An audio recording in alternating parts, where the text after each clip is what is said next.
ভ্রমণে সবাইকে স্বাগত। অনেকদিন ধরেই মুম্বাই যাওয়ার ইচ্ছা ছিল, কিন্তু সময়ের অভাবে হয়ে উঠছিল না। তাই হঠাৎ করেই দুদিনের জন্য চলে এলাম মুম্বাই দর্শনে। মুম্বাইয়ের এত কাছে থেকেও কখনো আমাদের এলিফেন্টা কেভে ঘোরা হয়নি, তাই ভাবলাম আজকে এলিফেন্টা কেভ একবার ঘুরে দেখে নিই।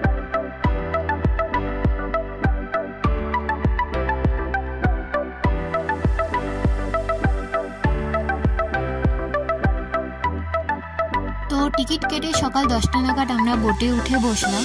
বোটে করে এলিফেন্টা কেভে পৌঁছাতে প্রায় 45 মিনিট মতো সময় লাগে। তো বোটে করে যাওয়ার সময় যে ভিউটা পাওয়া যায় সেটা তোমরা দেখতেই পাচ্ছ, অসাধারণ।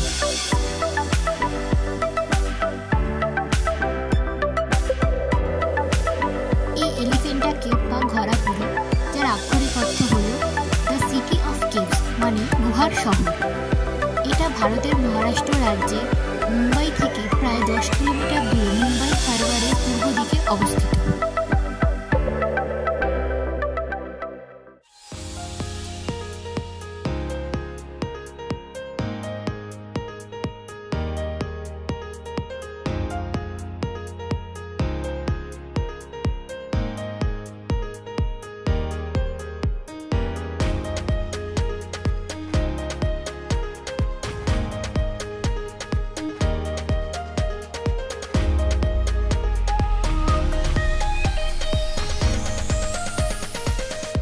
এই এলিফেন্টা কেভ হিন্দু দেবতা শিবের উদ্দেশ্যে নিবেদন করা হয়েছে। এই গুহাটি ইউনেস্কোর বিশ্ব ঐতিহ্যবাহী স্থান বা ওয়ার্ল্ড হেরিটেজ সাইট হিসাবে মনোনীত করা হয়েছে।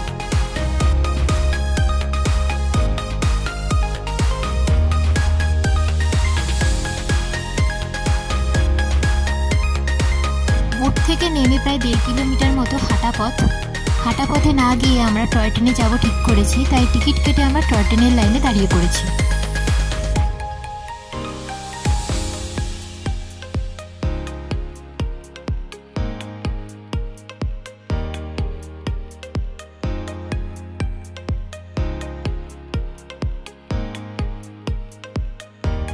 টয় ট্রেন থেকে নেমে অনেকগুলো সিঁড়ি ভেঙে আমরা পৌঁছে গেলাম এলিফেন্টা কেভে। পর্তুগিজরা যারা গুহায় হাতির মূর্তি খুঁজে পেয়েছিলেন তারা নামকরণ করেছিলেন এলিফ্যান্টে, যা পরবর্তীকালে এলিফেন্টায় পরিণত হয়েছিল। তারা এই দ্বীপে একটা ঘাঁটি স্থাপন করে এবং প্রধান গুহা পর্তুগিজদের আগমনের আগে পর্যন্ত একটা হিন্দু উপাসনালয় ছিল, যার ফলে দ্বীপটি উপাসনার সক্রিয় স্থান থেকে বিরত ছিল।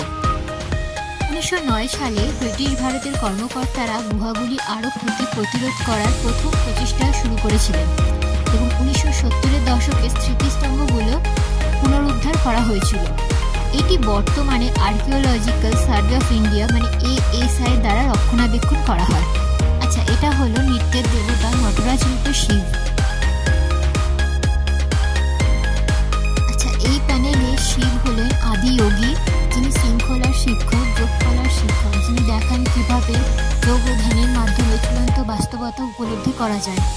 এটা হলো রাবণানুগ্রহ, মানে এখানে রাজা রাবণ কৈলাস পর্বতটা তুলে নিয়ে যাওয়ার চেষ্টা করছেন এবং শিবকে বিরক্ত করছেন। চিত্রটার উপরে কৈলাস পর্বত, যেখানে শিব এবং পার্বতী বসে আছেন। আচ্ছা, এটা হলো অর্ধনারীশ্বর। এখানে আমরা দেখতে পাচ্ছি ডান দিকে শিব এবং বাঁ দিকে পার্বতী। আচ্ছা, এখানে মহিলা মূর্তি মানে পার্বতীর মূর্তিতে সমস্ত অলঙ্করণ রয়েছে, তবে ডান দিকে যে পুরুষ চিত্রটি মানে শিবের যে চিত্রটা রয়েছে তার হাতে একটা নন্দীও রয়েছে, মানে তিনি নন্দীর উপরে হাতটা রেখেছেন। সদাশিব বা ত্রিমূর্তি শিব হচ্ছে এই গুহার একটা মাস্টারপিস বা অন্যান্য গুহার চিত্রগুলির মধ্যে সবচেয়ে গুরুত্বপূর্ণ ভাস্কর্য হিসেবে বিবেচনা করা হয়। 7 মিটার এবং 23 ফুট উচ্চতা একটি ত্রিমূর্তি শিবকে চিত্রিত করে, যা পঞ্চমুখ শিবের প্রতিনিধিত্ব করে। তিনমুখী শিব হল শৈব ধর্মতার স্রষ্টা, সংরক্ষক এবং ধ্বংসকারী দেব। তারা শিব, বিষ্ণু এবং ব্রহ্মার জন্য সমতুল্য প্রতীক। তারা শৈব ধর্মে পাওয়া 3টি দিকের সমতুল্য। আচ্ছা, এটা হচ্ছে গঙ্গাধারা, ত্রিমূর্তির ঠিক ডান দিকে রয়েছে। আর এই ছবিতে দেখা যাচ্ছে শিব ও পার্বতী দাঁড়িয়ে আছেন। শিব স্বর্গ থেকে গঙ্গা নদীকে নামিয়ে আনছেন এবং স্বর্গ থেকে নেমে আসার সাথে সাথে শিবের চুলে তার বিশাল শক্তি অনায়াসে নিহিত হচ্ছে।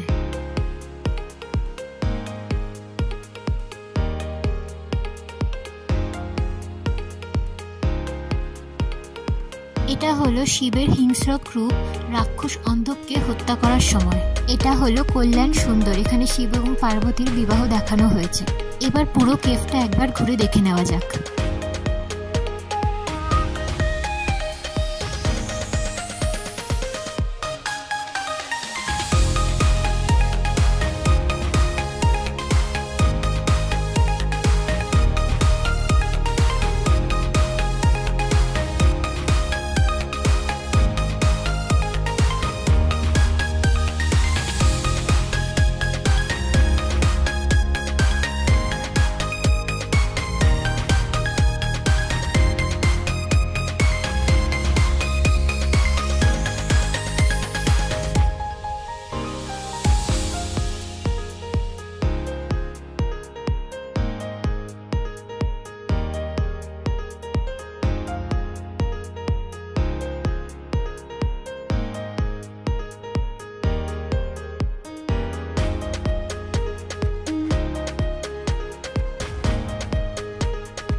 টিকিট কেটে আমরা টয় ট্রেনে উঠে পড়েছি, এবার আমাদের ফেরার পালা।